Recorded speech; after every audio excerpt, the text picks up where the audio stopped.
Bonjour à tous et à toutes, bienvenue à cette visite virtuelle. Nous sommes aujourd'hui à Dijon, la ville aux 100 clochers, c'est bien ça? C'est bien ça. Et nous faisons une visite de l'entreprise Atoll Conseil et Développement. Je suis avec son directeur général, monsieur Porchereau. Bonjour monsieur Bonjour. Porchereau, comment allez-vous? Très bien, et vous? Très bien, merci beaucoup. Alors moi c'est Thomas d'ailleurs à l'animation. Il y a Solal qui est en train de nous filmer, notre super technicien. Et pour commencer, vous allez nous dire un petit peu quelle est l'activité, quel est le secteur d'activité, votre métier chez Atoll Conseil et Développement? Atoll Conseil Développement est une entreprise de service du numérique, coup. Donc on va travailler sur des développements d'applications web, mobiles, des plateformes d'objets connectés, des solutions de gestion électronique de documents, de gestion de courrier, des outils décisionnels. Pour accompagner en fait les entreprises, le secteur public dans leur transformation digitale. Donc on est là pour ouvrir le champ des possibles. Nous on maîtrise de la technologie. Ouais. On est là pour ouvrir le champ des possibles pour nos clients. En fait, ils ont des challenges à relever. On doit les aider à relever ces challenges par le numérique. Très bien. Est-ce que vous auriez un exemple précis d'un projet en cours qui pourrait nous permettre d'illustrer un petit peu Typiquement, j'ai l'habitude, c'est un de nos clients historiques. Et puis, comme on est dans l'agence justement ou à l'équipe, on travaille par exemple pour le réseau des chambres d'agriculture sur un logiciel qui s'appelle Mes Parcelles, qui est une solution à leur web. Justement, il y a une appli mobile, il y a des objets connectés qui va permettre aux agriculteurs de faire toute la gestion technico-économique de leur exploitation. Donc, les chambres d'agriculture accompagnent les agriculteurs dans leur développement et dans la gestion de leur exploitation. Donc elles ont mis à disposition des agriculteurs un outil pour permettre cette gestion technico-économique. D'accord. Donc avec la gestion des parcelles, l'enregistrement des pratiques, la traçabilité, tout un lot de fonctionnalités en fait pour une solution aujourd'hui qui est aujourd'hui leader sur le marché français.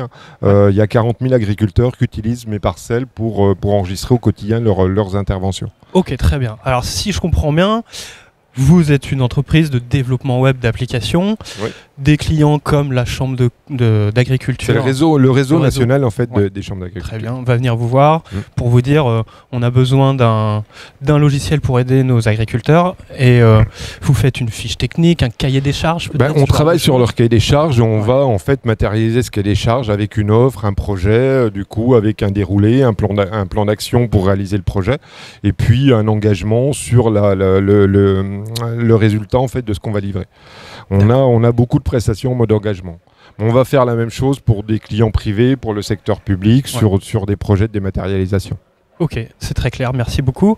Combien de personnes travaillent chez vous? On a aujourd'hui plus de 200 personnes, donc réparties sur nos agences. On a Gevrey-Chambertin, Dijon, Besançon, Lyon et Paris.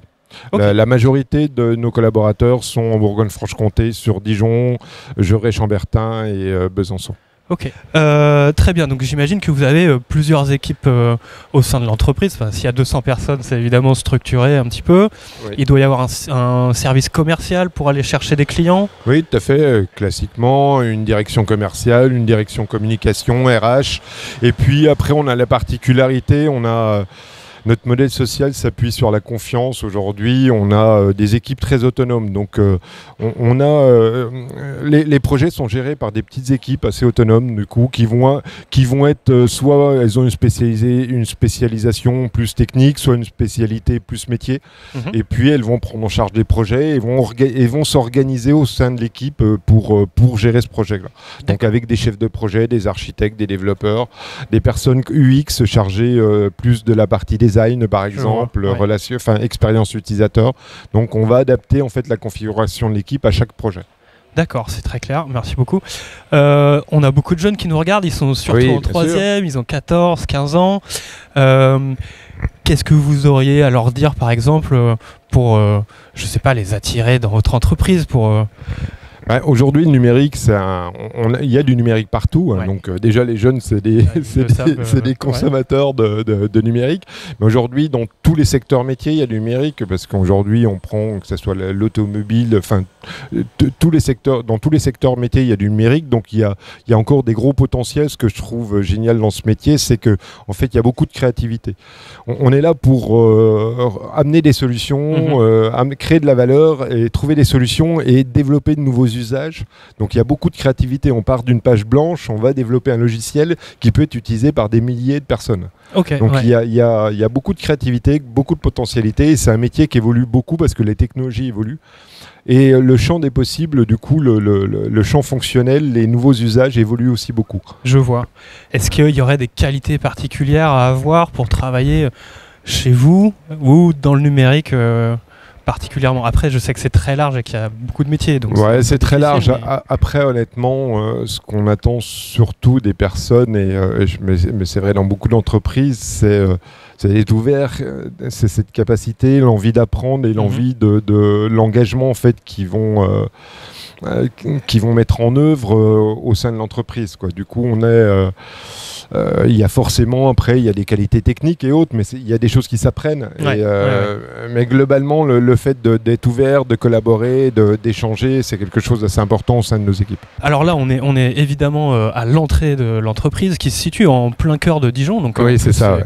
c'est un environnement sympa pour les jeunes de On avait fait le choix, on a une Bourgogne-Franche-Comté, agence à Gevrey-Chambertin qui est plutôt campagne. Et Ouais. pour la deuxième agence, en fait, on avait fait le choix d'être. On avait la volonté d'être situé centre-ville. Ouais. Du coup, avec la proximité, il y a les deux trams, la gare pas très loin. Mm. Et la plupart des collaborateurs viennent en transport en commun. Ok, bah ça c'est important parce qu'on connaît la Bourgogne-Franche-Comté qui est une région plutôt rurale. Il peut y avoir des soucis de mobilité. Souvent chez les jeunes, c'est difficile de se déplacer pour aller à telle ou telle entreprise. Mais là, Voilà, vu que vous êtes en plein centre-ville, alors, c'est plutôt facile. l'agence de Gevrey, il y a un TER, ils peuvent aussi venir en transport en commun, donc c'est à 8 minutes de la gare de Dijon en TER.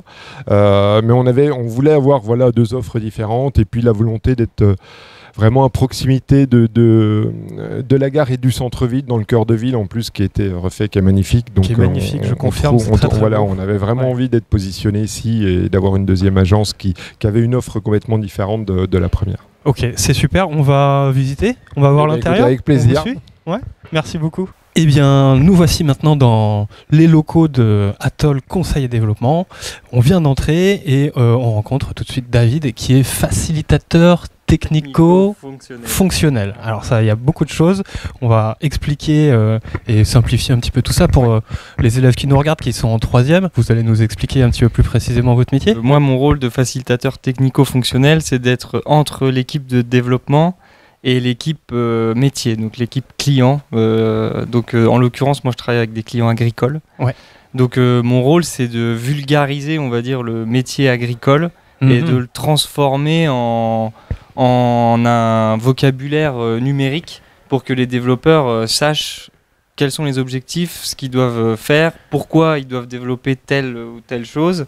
Vous êtes une sorte d'interprète en fait. De traducteur. De voilà. traducteur, Ouais, ouais. exactement. Entre la réalité des clients, donc Oui. là, les agriculteurs qui vont avoir besoin d'un outil informatique, d'une application pour Exactement. gérer telle ou telle chose. Ouais, ouais. Voilà. De gérer sur les cultures les traitements, Ouais, ok. les semis, tous les travaux de culture, la Bah oui. traçabilité des travaux, etc. C'est ça, parce que l'agriculture, finalement, c'est aussi un secteur qui s'est numérisé, on peut dire. Énormément, Énormément, quoi. Ouais. énormément. Le pôle en témoigne, puisqu'on est quand même 45 ici à travailler Juste sur la ce thématique projet-là. agricole. Ouais. Ok, Ouais. très bien. Donc vous êtes des experts. Et vous, effectivement, vous parlez avec les clients, vous comprenez un peu la réalité, Ouais. leurs contraintes. Et ensuite, il faut traduire tout ça Alors vous voilà. disiez, pour les développeurs. C'est ça, ouais. Dans un premier temps, j'ai des échanges avec les clients pour savoir ce qu'ils veulent faire. Mhm. Mon rôle, c'est aussi beaucoup de les remettre en question parce que souvent, ils veulent faire des choses, mais c'est pas forcément possible techniquement, ou alors ça soulève d'autres questions dans l'application que eux se sont pas posées. Ouais. Donc moi, je suis censé avoir une vision plus globale des choses et leur dire attention, là, si on fait tel truc à tel endroit, ça va impacter tel autre module dans l'application, tel autre calcul, etc. Ok. Donc qu'est-ce qu'on fait de ça ? Est-ce qu'on gère ce cas-là ? Est-ce qu'on le gère pas ? Comment on le gère ? Ouais. Résolution un peu de problèmes, anticipation des problèmes. Voilà, c'est ça, anticipation, ouais. ouais. Anticipation. Avec une vision assez large, complète de tout le projet. Hein. Ouais, exactement, ouais. Après, je travaille pas tout seul, c'est beaucoup du travail d'équipe, Ouais, parce bien que c'est les développeurs et les chefs de projet qui ont plutôt la connaissance technique. Ouais.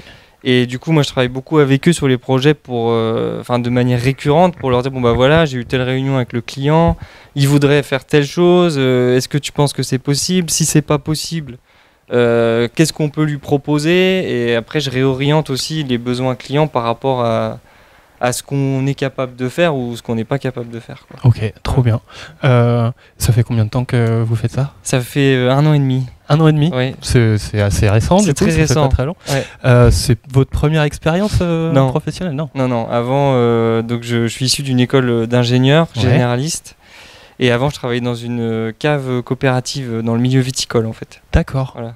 C'est ça qui vous a mis un pied dans le monde de l'agriculture, peut-être, ou Oui, pas c'est vraiment, exactement ça qui m'a mis un pied dans le monde de l'agriculture. Et voilà, là où je travaillais, j'étais dans un environnement plutôt agricole et industriel, on va dire. Ouais. Il y avait moins de travail en équipe, et c'est une chose qui me manquait beaucoup. Mhm. Et donc au bout de 5 ans, voilà, j'ai cherché une nouvelle expérience, et c'est comme ça que je suis arrivé à Toll, quoi. Ok. Si on reprend un petit peu votre parcours, parce qu'on s'adresse à des élèves de 3e, 4e de lycée, ça veut dire que vous passez le brevet. Oui, exactement. Voilà, vous l'avez? Oui, j'ai eu le brevet. Ok, très bien. Et ensuite, vous faites peut-être plus du scientifique comme matière? J'ai fait un baccalauréat scientifique, ouais. Alors ça s'appelait Bac S, mais je suis plus sûr. Alors maintenant, c'est des majors, si je dis pas de bêtises. C'est des options. Les élèves vont choisir maths, physique, ce genre de choses. Très bien, donc Bac S. Et après. Et j'avais une spécialisation SVT, moi, en plus. Donc c'était sciences et vie de la Terre. Ouais. Mais pourtant, je suis rentré dans une école d'ingénieur générale, plutôt sur du génie industriel. Donc d'accord. J'ai été plus formé pour travailler dans l'industrie, normalement. Je vois. Pour entrer dans une école d'ingénieur, comment on fait? Il y a des concours? Alors, moi j'ai eu le bac avec une note honorable, mais pas exceptionnelle. Mhm. Et j'ai passé des concours, à la fin de ma terminale. J'ai passé un concours. Donc, alors attention, en plus du bac, vous prépariez un petit peu des concours. Ouais, exactement. Ouais. Donc une jolie charge de travail quand même. Ouais, une jolie charge de travail. Okay. Mais le concours, c'était au mois de mai, donc c'était avant le bac.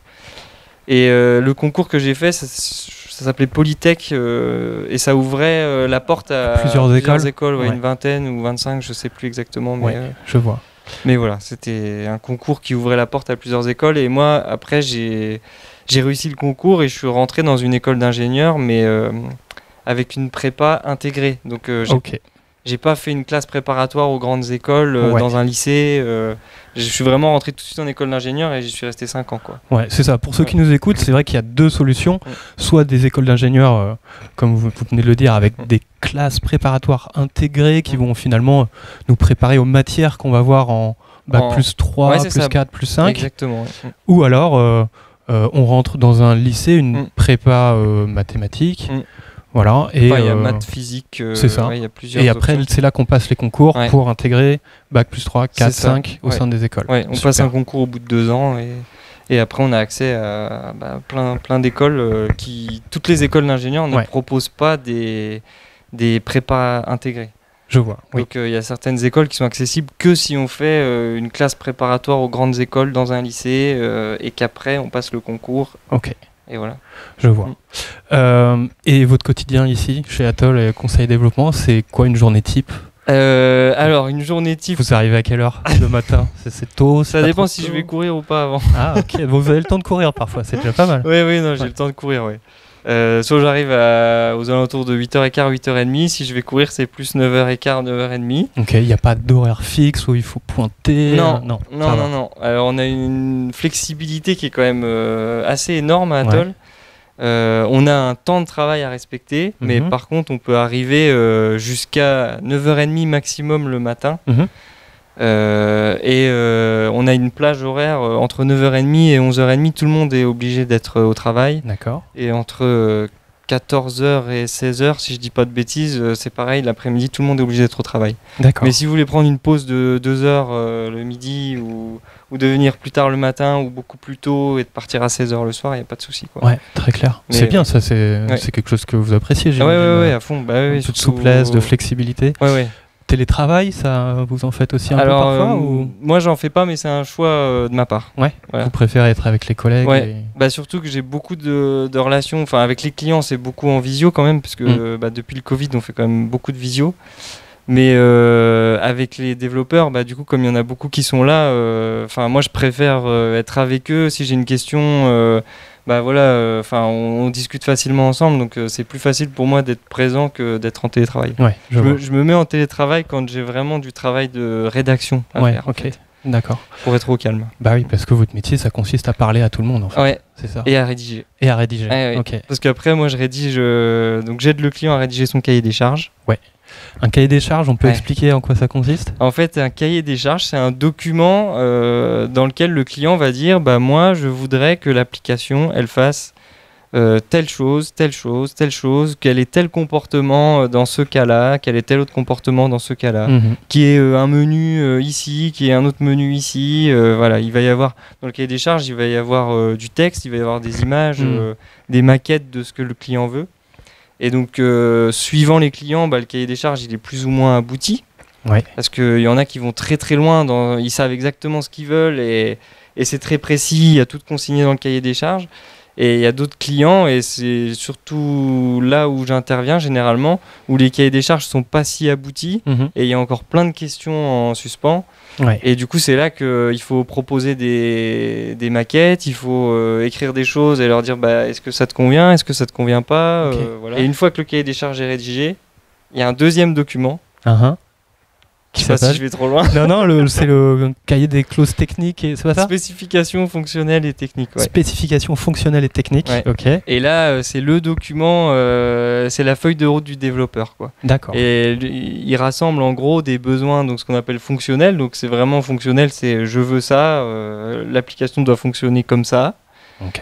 Et ça, c'est traduit en spécificité technique, donc c'est-à-dire pour un développeur, pour atteindre ce résultat, qu'est-ce qu'il va devoir faire dans la base de données, qu'est-ce qu'il va devoir faire dans l'application en elle-même.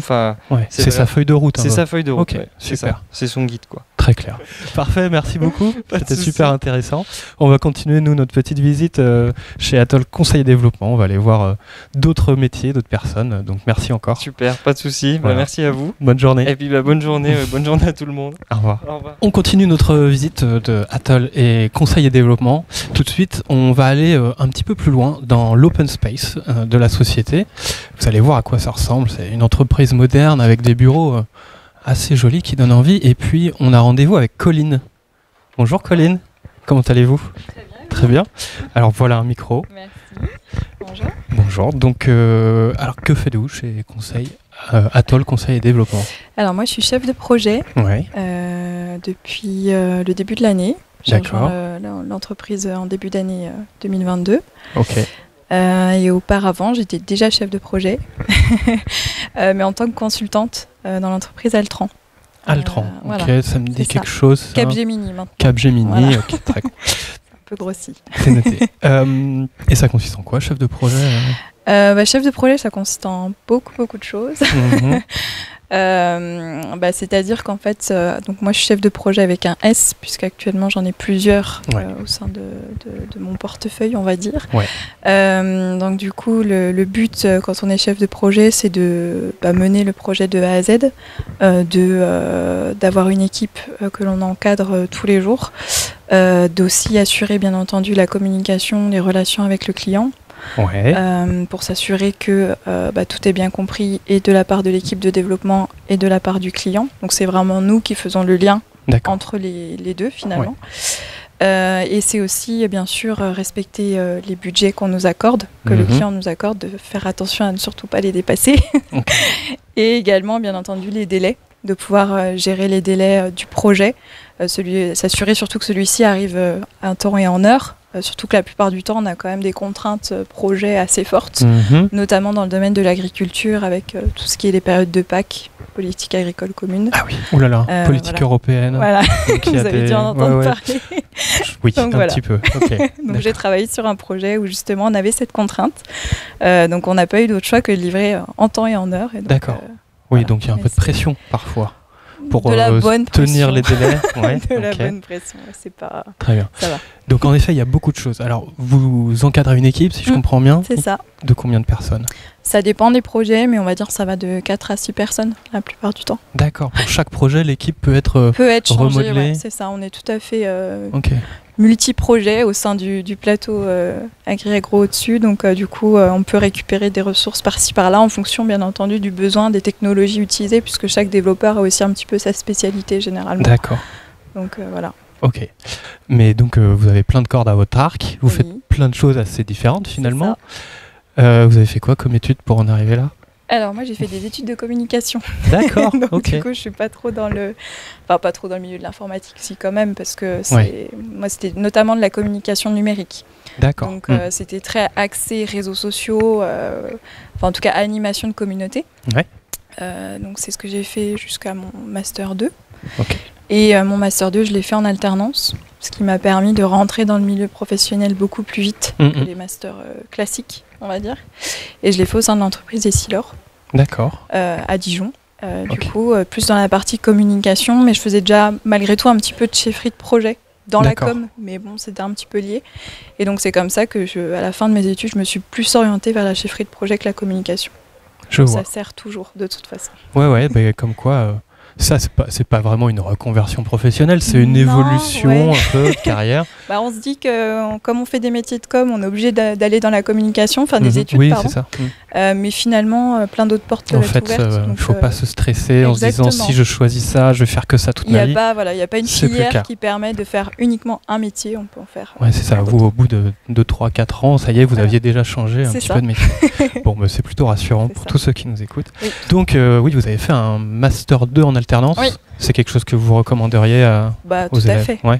Clairement, ça permet vraiment encore une fois, de se professionnaliser au maximum. Ouais. Vous pouvez expliquer en quoi ça consiste l'alternance? Ouais. Alors moi, j'étais en alternance. Il y a plusieurs types d'alternance, mais moi, j'étais 2 semaines en entreprise et 2 semaines en cours, à chaque fois à plein temps. Ça peut être des fois quelques jours par semaine en entreprise, quelques jours en école. Ça dépend encore une fois du fonctionnement de l'école en elle-même. Ouais. Mais moi, donc c'était 15 jours et ça, donc pendant 15 jours, j'étais vraiment en cours et mon travail ne m'appelait pas, ne me sollicitait pas. Ouais. Et les 15 jours en entreprise, c'était complètement l'inverse. Donc ça me permettait en fait des 15 jours à un autre de mettre en application ce que j'apprenais en cours. Et aussi, une fois que je revenais après à l'université, de dire ce que j'avais appris en entreprise. Ouais, donc, on a un petit peu le meilleur des deux mondes. On a la théorie à l'école où on vit sa vie d'étudiant. Voilà. Et puis, 15 jours plus tard, on est en entreprise, on est un salarié, on a des responsabilités, des choses à faire. Ça fait grandir aussi parce que en plus de ça, malgré tout, on est rémunéré. Bah ouais, c'est quand même important. C'est pas non plus rien. Alors que donc ça permet de vivre aussi sa vie étudiante. De financer les... mais voilà, donc c'est vrai que c'est très très bien, puis c'est surtout que ça donne après des passerelles, je pense, supplémentaires pour pouvoir trouver un emploi en fait à la fin des études. Ouais, ça aide. Souvent il y a des entreprises qui prennent, mais c'est pas le cas de toutes, mais qui prennent les alternants, si ça s'est bien passé, après en contrat. Ouais. Bien sûr, il faut qu'ils aient des besoins. L'entreprise, si c'est pas le cas, ils le font pas, mais en tout cas... c'est un bon argument, en tout cas sur le CV, pour trouver un premier emploi. Super. Ok. J'ai fait des petites recherches, je sais que le numérique, c'est un métier où la mixité n'est pas forcément énorme. On pense beaucoup aux matières scientifiques qui, dès le collège, sont plus choisies par des garçons. Ça va? Vous êtes une femme dans l'informatique, tout se passe bien, évidemment. Ouais. Très bien. Non, franchement, c'est vrai que ça manque de femmes, il faut le dire. Mais malgré tout, moi, ça m'a jamais bloqué. Même là où j'étais avant, c'était que des hommes. Au contraire, je pense que des fois, c'est bien. Ça permet d'avoir aussi des meilleures relations, je trouve. Mais c'est vrai que, en tout cas, en chef de projet, il y a quand même pas mal de femmes, de plus en plus. Mais dans les métiers un peu plus techniques, le développement, ça manque encore pas mal. Et je trouve ça dommage parce que souvent, elles ne voient pas tout à fait les choses de la même façon. Moi, je suis dans une équipe actuellement où y a une femme sur 6 personnes. Je trouve qu'en tout cas, la sensibilité n'est pas la même, le développement n'est pas le même, les idées, pareil. Donc, ça permet vraiment de Ça renforce les équipes. Exactement. C'est toujours mieux, quoi. Ça donne de la bonne ambiance aussi. Très bien. Oui, nous aussi chez MyFuture, on essaye de mettre en avant les métiers du numérique pour les jeunes femmes qui nous écoutent. Donc, faut pas hésiter, faut pas avoir peur. C'est pas réservé aux hommes, il n'y a pas de raison. Exactement. Et voilà, il faut foncer. Si ça vous plaît, il faut y aller. C'est ça. Merci beaucoup, Colline. Pas de souci. On va continuer notre petite visite. On va aller voir Axel, qui est développeur web. Donc là, c'est un peu le cœur de métier presque chez Atoll. Hein. C'est lui qui tape les lignes de code. C'est lui qui fait tout derrière, en effet. Voilà, très bien. Merci beaucoup. Mais je vous en prie, il n'y a pas de souci. Et puis, très bonne journée. À Merci. bientôt. Au revoir. Au revoir. Bonjour Axel. Bonjour. Ça va? Ça va très bien. Ouais, très bien, super. Alors, toi, tu es développeur web. C'est ça. Chez Atoll, conseiller développement. Exactement. Ok. Donc je disais tout à l'heure que c'était un peu le cœur de métier. Oui. C'est là où vous tapez les lignes de code, si je comprends bien. Tu peux nous expliquer un peu mieux comme je viens de le faire? Bien sûr, ça consiste en fin de compte, ça consiste tout simplement à trouver une solution à un problème qui va être donné par un client. Et de ce problème, en fait, retraduire ça en code pour ensuite produire une fonctionnalité et une solution afin qu'on règle un problème. Ok. Est-ce que tu as un exemple précis? Pas forcément. Un exemple précis, on a une application qui s'appelle Mes Parcelles. Oui. Donc c'est le projet sur lequel je travaille actuellement, qui va permettre à des agriculteurs de pouvoir en fait gérer leurs exploitations, leurs parcelles et leurs agriculteurs qui vont gérer leurs exploitations. Ok. Toi, tu travailles sur l'application? Ou il y a un site web? Est-ce qu'il y a une grosse différence entre les deux? Comment ça se passe? En fait, quand je dis application, c'est vraiment, ça concerne aussi bien le web que l'application mobile, parce qu'en fait, on a les deux. Donc, on a une application web et une application mobile qui sont en fait regroupées sur ce projet-là. D'accord. Et t'as une spécialité, toi, en tant que développeur? Alors oui, donc en fait on est plusieurs développeurs à ce qu'on appelle full stack. Donc en fait c'est le fait de travailler aussi bien sur la partie on va dire visuelle du site que sur la partie en fait donc ce qu'on appelle le back-end. Donc c'est la partie en fait qui va regrouper en fait la fonctionnalité côté serveur. Donc c'est les choses qu'en fait on ne voit pas. Donc en fait on fait du développement, il y a la partie que toutes les personnes vont voir, donc c'est-à-dire un clic sur un bouton va générer quelque chose par exemple et nous en fait derrière il va y avoir toute une algorithmique, donc tout ce qui va être une fonctionnalité qui est produit et que forcément les clients ne voient pas. Ok, très bien. Alors moi j'ai entendu dire aussi que chez les développeurs web il y avait plein de langages informatiques différents. Oui. Tu confirmes? Je confirme. En fait, tout dépend des projets.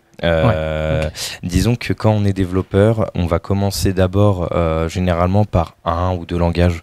On va commencer à apprendre en fait les bases sur des langages qui vont être dits un peu simples, donc qui vont nous permettre d'apprendre surtout ce qui est le côté algorithmique.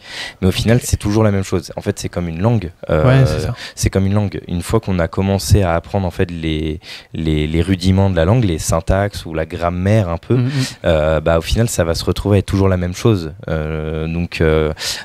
Pour comparer, on va dire avec une langue un peu plus classique, on va avoir tout ce qui va être une phrase. Donc on va avoir une phrase avec un pronom, un verbe, un point, voilà, un complément en point. Et ça, c'est ce qui est l'algorithmique. Et ensuite, et ça, c'est ce que t'écris toi. C'est ça quand on parle de ligne de code. En fait, c'est écrire. C'est écrire une phrase. Écrire une phrase en langage informatique. Voilà, c'est ça. Et en fait, j'ai écrit une phrase et après, on peut apprendre sous différents langages. Okay. Voilà, et donc du coup, je vais parler plusieurs langues différentes en informatique. Mais tu n'as pas fait d'école de langue? Non. Tu as fait une école d'informatique. C'est ça, exactement. Ouais. J'ai fait 2 ans d'IUT. D'accord. Après le bac, ça? Juste après le bac, c'est ça. Donc j'ai fait 2 ans d'IUT juste après le bac et ensuite je suis passé à la licence professionnelle. Donc une licence professionnelle web et mobile qui m'a permis de m'améliorer dans tout ce qui était le développement web au final. D'accord. Et ça fait combien de temps que tu travailles en tant que développeur web? En tant que développeur web, ça va faire 4 ans que je travaille si on compte mes 2 années d'alternance. Tu as fait aussi de l'alternance? J'ai fait aussi de l'alternance. Okay. En fait, il faut savoir que il y a différents profils. Il y a ceux qui vont faire les études un peu classiques, qui vont commencer avec la fac et puis ensuite aller au master, etc. Et puis on a des personnes qui vont être un peu plus dans la pratique, ce qui est mon cas personnellement. J'ai un profil qui était un peu plus dans la pratique. Et donc j'ai commencé par l'IUT. Donc l'IUT, ce qui est avantageux, c'est qu'il y a de la théorie et il y a de la pratique, avec un peu plus de pratique que de théorie. Par rapport à l'université, mais par contre du coup on peut très vite se rapprocher du chemin de l'alternance. Et personnellement je me suis très vite déplacé vers l'alternance parce que c'était quelque chose où je me sentais plus à l'aise déjà, et je trouve personnellement j'apprenais beaucoup mieux en étant directement sur le terrain plutôt que derrière un bureau à écouter des professeurs. D'accord, ok, il te fallait la pratique. C'est ça, exactement. Le boulot. À quoi ça ressemble la journée d'un développeur web? La journée d'un développeur web. Les gens commencent par le café, c'est important. Voilà, ok. On commence par le café. Et en fait, une journée classique, ça va être d'abord, on va récupérer les missions qu'on a. Donc tout dépend en fait dans quel projet on est.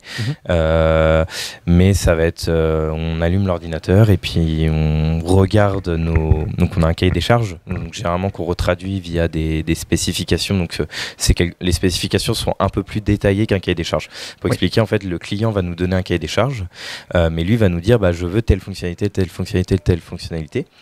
Ensuite, on a des chefs de projet qui vont nous le retraduire en spécification, où là, ça va être un langage un peu plus technique, où ils vont nous dire ça va toucher à telle partie de votre code, et ensuite, nous, on produit du coup en fonction de ce qui est écrit. Donc, on va lire nos spécifications, produire le code, le tester. C'est aussi important de toujours tester ce qu'on fait.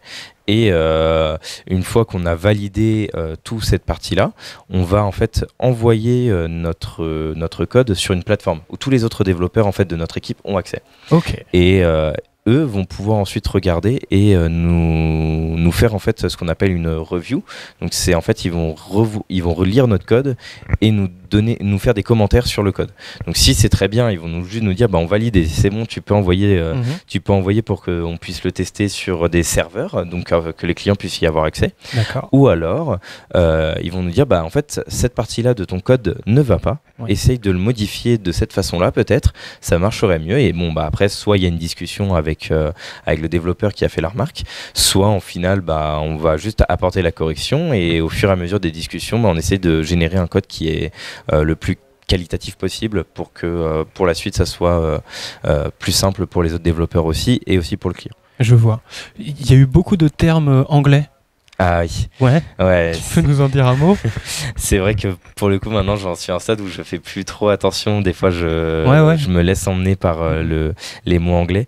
Mais je te rassure, t'es pas le premier développeur que je rencontre qui parle avec des mots anglais comme ça. Donc c'est vraiment structurel. C'est dans le métier. Il y a beaucoup de ces mots anglais ou... Oui, alors en fait, c'est, je pense, une des compétences les plus importantes d'avoir de l'anglais. Alors il y a eu beaucoup cette rumeur, oui, les développeurs, faut être très très bons en mathématiques. C'est n'importe quoi. D'accord. Non, mais vraiment, les mathématiques. Alors, en fait, ce qui est important en mathématiques, c'est d'avoir de la logique. Donc, c'est cette partie-là des mathématiques qui sont importantes, c'est la logique, parce qu'il faut pouvoir retraduire des problèmes en langage et comprendre comment le résoudre. Donc tout est l'aspect algorithmique. Mais par contre, savoir faire des gros calculs mathématiques, c'est pas très important. C'est pas forcément ce qui va nous toucher. Et là, dans ce cas-là, on a aussi des ingénieurs qui, eux, vont nous retraduire ce qu'il faut faire en termes de calcul. Et nous, on va suivre le calcul qui nous est donné au final. Par contre, en anglais, là, c'est là où c'est important, c'est que les langages sont... En fait, la langue universelle, c'est l'anglais. Donc déjà, la plupart du temps, tout ce qui va être documentation, tout ce qui va être information, va être en anglais. Les informations les plus à jour seront en anglais.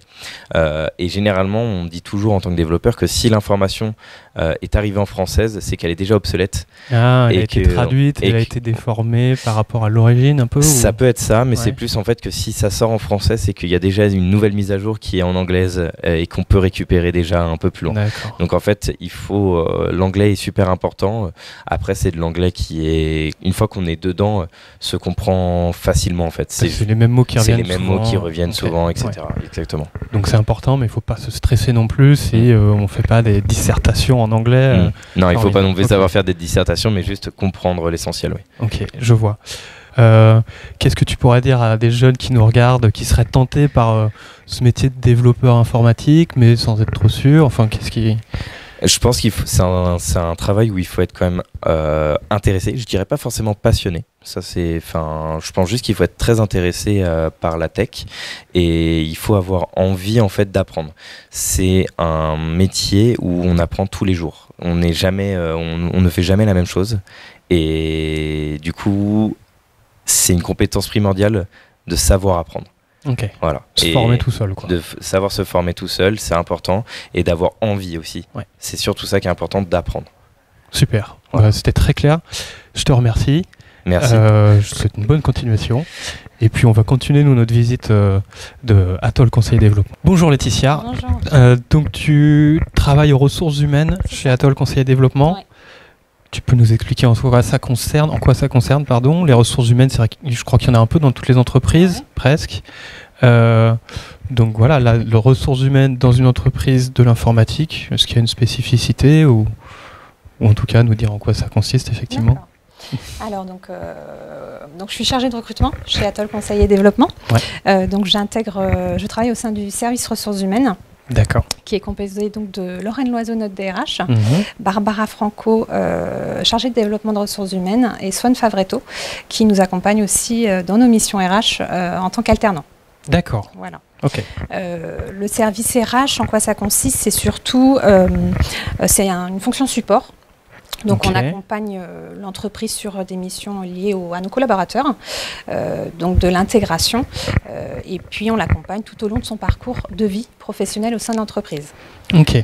Alors, fonction support, pour expliciter un petit peu pour ceux qui nous regardent, ça veut dire, tu me corriges si c'est pas clair, mais voilà, ça va être des fonctions dans l'entreprise qui sont nécessaires, qui sont à côté peut-être du cœur de métier. Là, on a bien compris que c'était le développement web d'applications, mais il faut bien des gens, par exemple, pour faire de la compta, ou pour faire du secrétariat, ou pour faire du recrutement.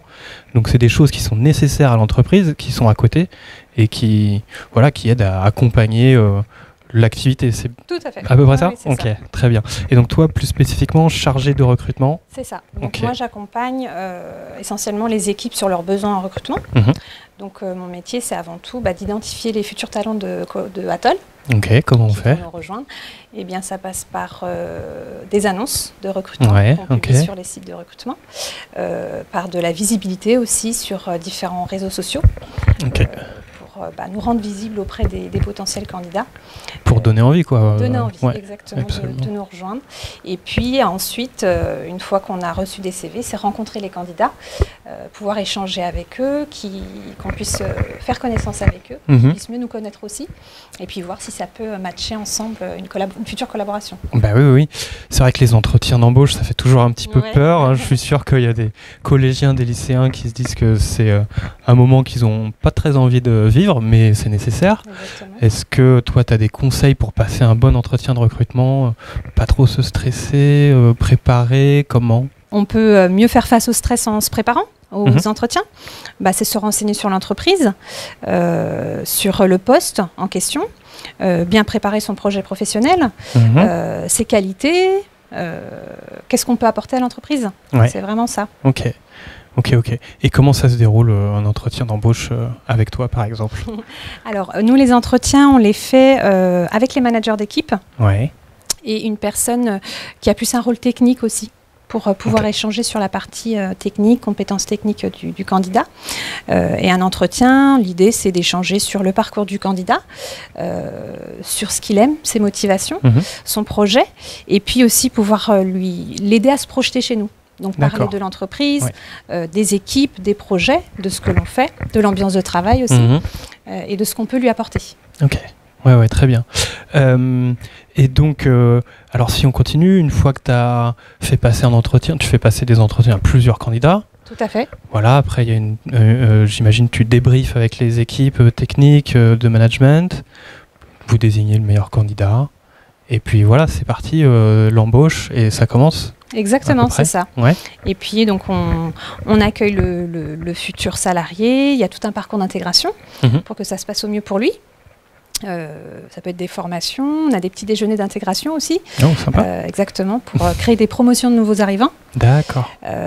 Et puis il a un tuteur aussi, quelqu'un qui va l'accompagner dans la prise de ses fonctions. Ok, très bien. Donc il n'est pas tout seul, il est accompagné. Exactement. Vous faites attention à ce que tout le monde soit bien intégré dans l'entreprise, quoi. C'est sympa. Très bien. Alors, c'est vrai qu'on voit Girls in Tech là derrière. On a parlé déjà un petit peu de la mixité au sein des entreprises de l'informatique. Vous faites des choses, vous en particulier, envers les jeunes femmes et l'informatique ? Alors, de façon plus générale, ce qu'on va faire, on est très sensible à être présent au sein des collèges, des lycées, de pouvoir présenter nos métiers et puis aussi de lever quelques idées reçues par rapport à ce métier d'informatique. On peut penser que c'est unique pour les hommes, pour des gens qui sont plutôt doués en maths. Et non, donc on explique que voilà, c'est vraiment un métier qui est ouvert à tous, à toutes, et pour vraiment inviter aussi les jeunes femmes à se poser des questions sur ce métier, et si elles en ont envie, pourquoi pas de se renseigner et puis d'oser y aller vers ce type de métier. Ok, très bien, très clair. Juste peut-être pour travailler dans les ressources humaines, quel parcours as-tu fait dans les grandes lignes ? Alors j'ai fait une formation universitaire, j'ai un master en ressources humaines. D'accord, voilà. Ok. Alors il peut y avoir, c'est comme pour les métiers de l'informatique, il n'y a pas qu'un seul parcours. Il y a différents parcours de formation, ça peut être des études plutôt courtes, plutôt longues. Il y a des formations par exemple de licence pro, de licence aussi ressources humaines, qui peut permettre d'accéder à des postes en ressources humaines. D'accord, très bien. Donc dans tout le recrutement que vous faites pour Atoll, vous recrutez des stagiaires aussi, des alternants ? Comment ça se passe ? Il y a des des quotas de stagiaires que vous avez pour l'entreprise ? Alors, il y a deux choses. Alors, effectivement, on peut accueillir des stagiaires pour des stages de 3e. Oui, les fameux stages de découverte. Les stages de découverte, effectivement.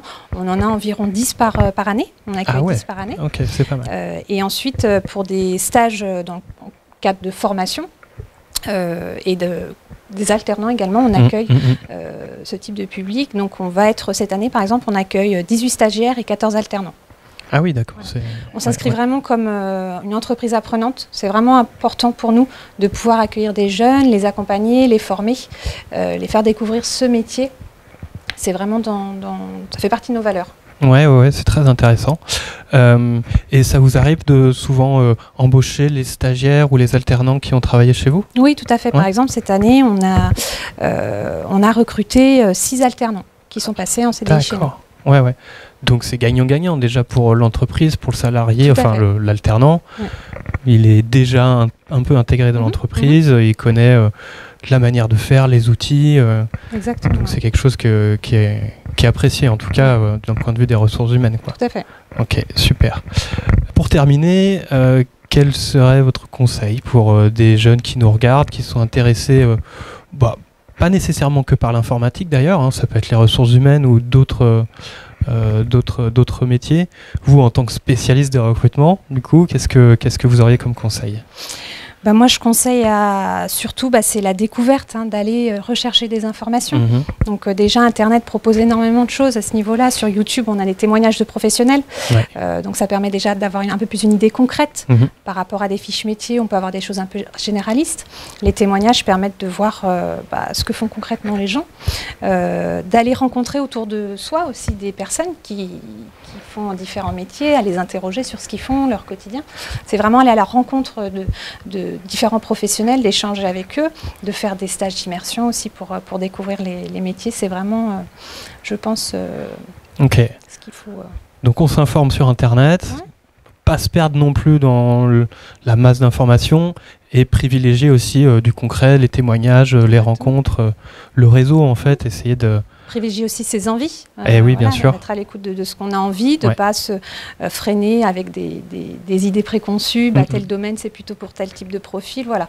Vraiment rester ouvert et quand on veut, on peut y arriver. Donc, c'est vraiment pas se fermer les portes. Exactement. Ok, super, merci beaucoup. Je vous en prie. On va vous souhaiter une très bonne journée. Nous, on va terminer notre petite visite de Atoll Conseil et Développement, pardon, pour vous montrer d'autres salles, à quoi ça ressemble vraiment l'open space où tous les développeurs travaillent.